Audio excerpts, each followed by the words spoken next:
కుంభరాశి వారికి 2026 సంవత్సరం గోచార ఫలితాలు అంటే ఆంగ్ల సంవత్సర ఫలితాలు ఏ విధంగా ఉన్నాయో తెలుసుకునే ప్రయత్నం చేద్దాము. అది సశాస్త్రీయంగా. కాబట్టి ఈ కుంభరాశి వారికి జన్మంలోనే రాహు ఎంతకాలం 5వ తారీఖు 12వ నెల 2026 అంటే 11 నెలల 5 రోజుల పాటు జన్మంలోనే రాహు. తదుపరి ఆయన వక్రగతి ద్వారా సంక్రమణం అంటే కుంభరాశి నుంచి మకర రాశిలోకి మారుతున్నారు.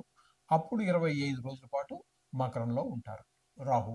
కాబట్టి ఇక్కడ రాహు జన్మంలో కానీ ఇటు వ్యయంలో కానీ ఏ మాత్రము అనుకూలమైన ఫలితములను ఇవ్వజాలరు. కాబట్టి జన్మంలో ఉన్నప్పుడు రాహు అబద్ధాలు చెప్పటము, మన ప్రవర్తనలో కొంచెం తేడా రావటము, దుష్ట ప్రవర్తన, అలాగే సుఖాలన్నీ కోల్పోవటము, అయిదానికి కాని దానికి అబద్ధాలు మనకు తెలియకుండా రావటము, అలాగే కామ క్రోధ లోభ మోహ మత్సర్యాలని విజృంభించడం ద్వారా వాడంతా వీడంతా నేనే గొప్ప, తన ఏంటంటారు పరనింద ఆత్మస్థుతి, ఇట్లాంటివన్నీ కూడా అవలక్షణాలన్నీ బయటకు వస్తాయి జన్మంలో రాహు వల్ల. తదుపరి మనం చెప్పుకుంటున్నాం కుంభరాశి కాబట్టి 25 రోజులు వెయ్యి స్థానంలో ఉన్నప్పుడు కూడా ఎందుకంటే గొప్ప విషయమే చెప్పుకోదగ్గది ఏమి లేదు. కాకపోతే ఇక్కడ ఏంటంటే విదేశాలకు వెళ్ళడానికి ప్రయత్నం చేస్తున్న వాళ్ళకి మాత్రం కాస్త అనుకూలమైన ఫలితాలు ఇస్తాడు. నిజానికి ఇది ఈనాడు అనుకూలమైన ఫలితం అని చెప్పుకుంటున్నాం, కానీ విదేశానికి వెళ్ళడానికి ఒకప్పుడు అది కూడా శిక్షే, దేశ బహిష్కరణ. అది చాలా తప్పు చేసిన వాళ్ళకి వేసేటటువంటి శిక్ష, ఈ దేశం విడిచి పంపేమని. అంటే అది ఉరికి తక్కువ, ఉరి అంటే హ్యాంగింగ్, ఉరి తీయటం అంటారు కదా, దానికంటే తక్కువ, మిగతా వాటికంటే ఎక్కువ, దానికంటే జస్ట్ కిందదనమాట, దానికంటే కిందది. ఇది ఉరి తీయడం కంటే కిందది ఈ దేశ బహిష్కరణ అంటే. అందుచేత అక్కడ ఆ మాత్రం వాళ్ళకి ఏదైనా ఉపయోగపడాలి, కానీ రాహు మాత్రం ఉపయోగం కాదు. అలాగే ఈ రాశి వారికి ద్వితీయ స్థానంలో శని, అంటే ఇక్కడ ఏలినాటి శని జరుగుతున్నది కుంభరాశి వారికి అని మనం చెప్పుకోవాలి. అంటే ఇక్కడ ఇది కుంభరాశికి ద్వితీయ స్థానంలో ఉంది. 3 రాశుల్లో మరి శని ఏళ్ళనాటి శని జరుగుతూ ఉంటుంది కదా. కుంభానికి నిజం చెప్పాలంటే మకరంలో ఉన్నప్పుడు 2.5 సంవత్సరాలు అయిపోయింది, ఇక్కడ కుంభంలో ఉన్న 2.5 సంవత్సరాలు పూర్తి అయిపోయింది. ఇక్కడ ద్వితీయ స్థానం అయినటువంటి మీనంలో 2.5 సంవత్సరాల కొంతకాలం గడిచింది, ఇంకా ఇంచుమించుగా 2 సంవత్సరాల దాకా ఉన్నది సుమారుగా. ఇక్కడ ద్వితీయ స్థానంలో కాబట్టి ఇక్కడ ధనానికి చాలా ఇబ్బంది పెడతాడు. ధనానికి మనకి ఇబ్బంది పడేటువంటి పరిస్థితులన్నీ శని భగవానుడు కల్పిస్తాడు. మాటలో కూడా ఒక తీరు తెన్ను లేకుండా ఉండటం, ద్వారా మాట ద్వారానే శత్రువులు పెరగటం, అలాగే కుటుంబంలో కూడా ఆహ్లాదకరమైన పరిస్థితి లేకపోవడం లాంటివన్నీ కూడా మనకి శని భగవానుడి యొక్క ద్వితీయ స్థానం వల్ల వస్తూ ఉంటుంది. ఈ విధమైనటువంటి ఫలితాలన్నీ ఉన్నాయి. ఇకపోతే గురువు యొక్క సంచారం తీసుకున్నట్టయితే 3 రాశుల్లో ఆయన యొక్క సంచారం జరుగుతోంది.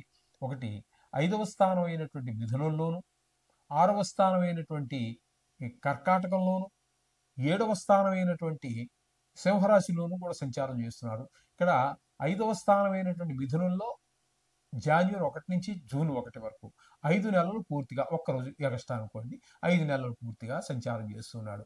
5వ స్థానంలో ఉన్నప్పుడు తప్పకుండా సంతానం మీద మంచి ప్రభావాన్ని చూపిస్తాడు.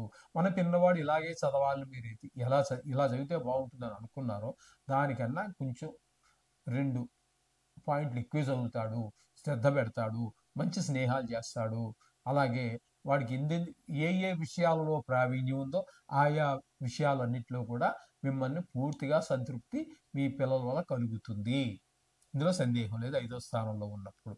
అయితే ఇక తదుపరి 5 నెలలు అయిపోయిన తర్వాత 6వ స్థానం అయినటువంటి కర్కాటకంలో ప్రవేశిస్తున్నారు.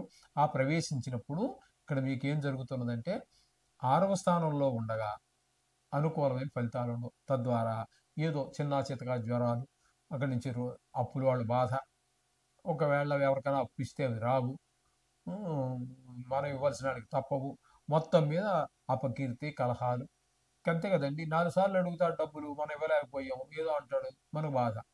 అపకీర్తి, చెడ్డ పేరు, ఇలాంటివన్నీ విచారం కలగటం, ఇవన్నీ సహజంగా జరిగేటటువంటివే. అంచేత 6వ స్థానంలో గురువు 5 నెలలు అనుకూలత లేదు. 5వ స్థానంలో 5 నెలలు అనుకూలత. మరలా ఈ 6వ స్థానం నుంచి 7వ స్థానంలో వచ్చి అంటే సింహంలో వచ్చి 2 నెలల పాటు సంచారం చేస్తున్నారు. అక్కడ 2 నెలలు మాత్రం 7వ స్థానంలో కాబట్టి భార్యాభర్తల మధ్యన అనుకూలత బాగుంటుంది.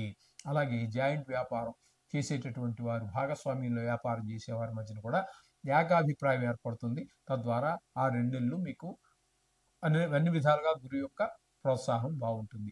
అక్కడే అదే ఈ సప్తమ స్థానమైనటువంటి సింహంలోనే కేతు గ్రహ సంచారం 11 నెలల 5 రోజుల పాటు జరుగుతూ ఉన్నది. ఇక్కడ మీకు ఏమవుతుంది, 6 రోజుల పాటు జరుగుతోంది.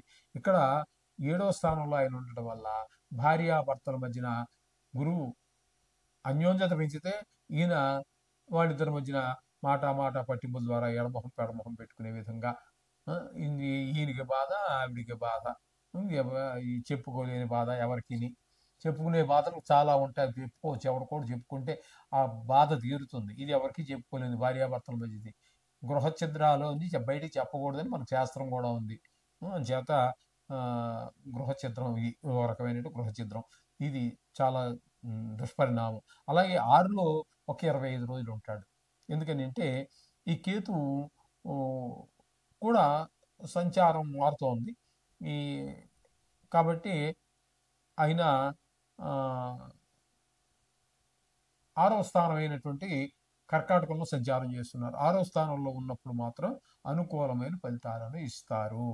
అనుకూలమైన ఫలితాలు అంటే 6వ స్థానంలో ఉన్నప్పుడు ఆరోగ్యం బాగుంటుంది.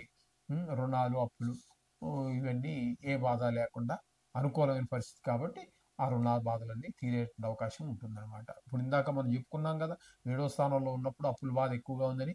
ఆ బాధలన్నీ కూడా 6లోకి వచ్చిన తర్వాత ఆయన సహకరిస్తాడు. అప్పులు తీరిపోవడానికి, ఎవరి చేత మాట పట్టకుండా ఉండడానికి ఆయన సహకరిస్తాడు. ఈ విధమైనటువంటి ఫలితాలన్నీ కూడా మన కుంభరాశి వారికి చెప్పుకోవాలి. ఇక్కడ చెప్పుకోవాలంటే ఇక్కడ రాహు అనుకూలత లేదు, శనిగ్రహ అనుకూలత లేదు. గురువు యొక్క అనుకూలత కనుక మనం తీసుకున్నట్టయితే 5 నెలలు 7 నెలల పాటు, అంటే 5వ స్థానమైనటువంటి మిథునంలోను, 7వ స్థానమైనటువంటి సింహంలో 2 నెలలు, 7 నెలల పాటు మీకు అనుకూలమైన పరిస్థితి ఉన్నది. కేతువు కూడా అనుకూలమైన పరిస్థితి లేదు. అంటే మీకు మొత్తంగా చెప్పాలి అన్న